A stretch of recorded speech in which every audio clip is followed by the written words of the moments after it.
Жунустун китеби абдан кыска. Ал 4 бөлүмдөн турат.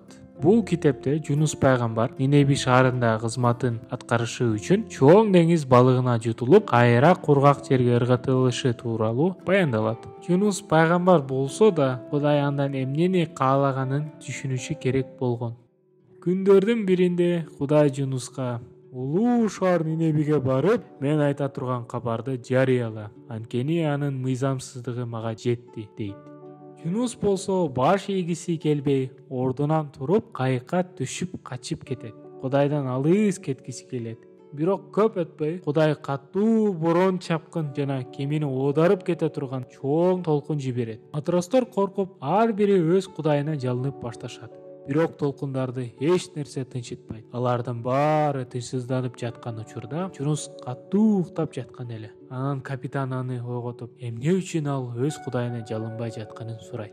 Буга Жунус пайгамбар: мен жер менен деңизди жараткан Теңирден, асмандын кудайынан корком, анткени билем, силерди бул катуу борон чапкынга алып келген менмин. Мени деңизге ыргытпасаңар, борон токтобойт, дейт. Ошентип матростор Жунусту деңизге ыргытышат. Ошол замат деңиз тынчып калат.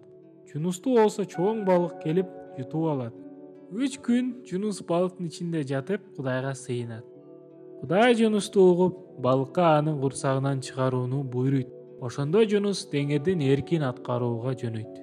Ал Ниневияга барып, катуу үн менен 40 күндөн кийин Нинеби талкаланат деп жар сала баштайт. Ал ниневиялыктар аны укпайт деп ойлойт. Бирок таң калыштуусу, алар ага көңүл буруп, күнөөлөрүн мойнуна алып, Кудайдан кечирим сурап башташат. Нинеби падышасы да жаман иштери үчүн өкүнөт. Адамдардын көз жашы, өкүнүштөрү Кудайга жетет. Ал алардын чын жүрөгүнөн өкүнгөнүн көрүп, аларды кечирет.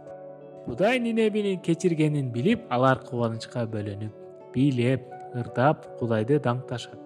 Бирок Жунус болсо абдан нааразы болот. Кудай Нинебиде келгиндерди эмне үчүн кечирип жатканын түшүнбөйт.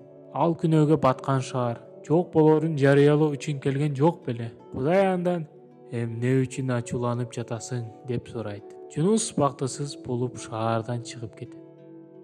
Ал өзүнө кичинекей орун жасап отурат. Кудай болсо ага күндөн коргой турган кооз дарак өстүрүп берет. Жунус бул даракты көргөндө абдан кубанат. Бирок ал уктап эртең менен турганда бактын куурап калганын көрөт. Анан ал аябай капаланат.